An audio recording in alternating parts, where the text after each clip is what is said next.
दावाए मोहब्बत मगर सुबह से काफी नहीं, जुल्म को जुल्म कहना भी काफी नहीं। रगड़ना पड़ती है इस्माइल को एड़ियां भी, रगड़ना पड़ती है इस्माइल को एड़ियां भी, हाजरा को सही करना काफी नहीं। जुल्म सहना कमाल है मगर, जुल्म सहना कमाल है मगर, दादे शुजात के लिए ये काफी नहीं। मौजूद सामने कराम और सदर मजलिस, अस्सलाम वालेकुम।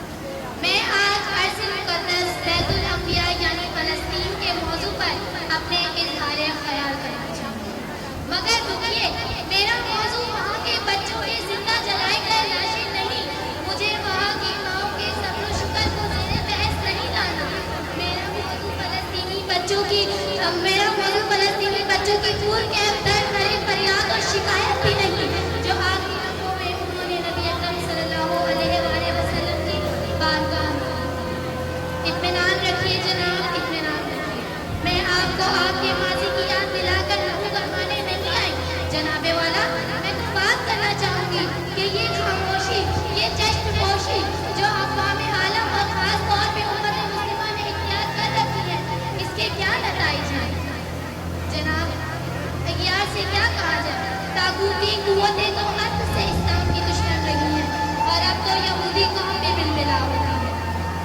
फ़लस्तीन पर होने वाले मज़ालिम पर एक हिंदू लड़की करोड़ों की नौकरी को ठोकर मारकर उम्मत मुस्लिमा के हुक्मरान के मुंह पर टूटे हाथ का तमाचा रसीद कर चुकी है। फ़लस्तीन के हक़ में तो कई सेकुलर रियासतों में मुज़ाहरे हो रहे हैं, उनका फ़ायदा क्या कोई फ़ायदा है? यकीनन नहीं। क्या आप अपने जिंदा होने या अपने अंदर इंसानियत के जिंदा होने का सबूत दे रहे हैं? अरे छोड़िए जनाब, जहाँ उम्मत मुस्लिमा के हुक्मरान और सिपह सलारान चुप है, वहाँ आम आवाम का हाल भी इससे मुख्तलिफ नहीं है। वो सहूनी मसनूआत का बाइकॉट तो इसलिए नहीं करना चाहती क्योंकि वो अपने मेयार के साथ समझौता नहीं कर सकती। मसनूआत में मिलावट उन्हें कबूल नहीं, हाँ मगर फ़लस्तीन की दरियाओं में अहले फ़लस्तीन का बहता हुआ खून उन्हें कबूल है। जनाब, मैं तो अर्ज़ कर सकती हूँ कि खुदारा हमारे हाथ में फ़कत बाइकॉट और दबाव है जो हम दे सकते हैं, मगर याद रखिएगा ये दबाव, ये बाइकॉट हम अहले फ़लस्तीन के लिए नहीं करेंगे मगर अपने लिए, क्योंकि अहले फ़लस्तीन को अब हमारे किसी भी तरह की मदद और हमदर्दी की ज़रूरत नहीं है, मगर हमें उनकी गवाही, उनकी सिफारिश की ज़रूरत है कि वो फ़कत इतना कह दें कि या रसूल अल्लाह, इनकी इस्तिताअत में यही कुछ था जो इन्होंने किया।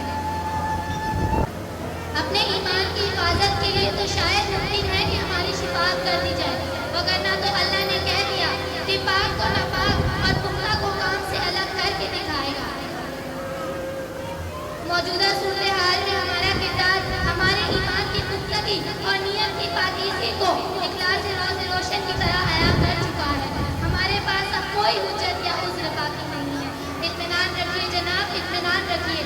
मैं अपनी तकरीर ख़त्म कर रही हूँ क्योंकि मैं यहाँ किसी का लहू गरमाने नहीं आई, किसी को भी किसी भी किस्म के तोड़ फोड़ के इक़दाम के लिए उकसाने नहीं आई।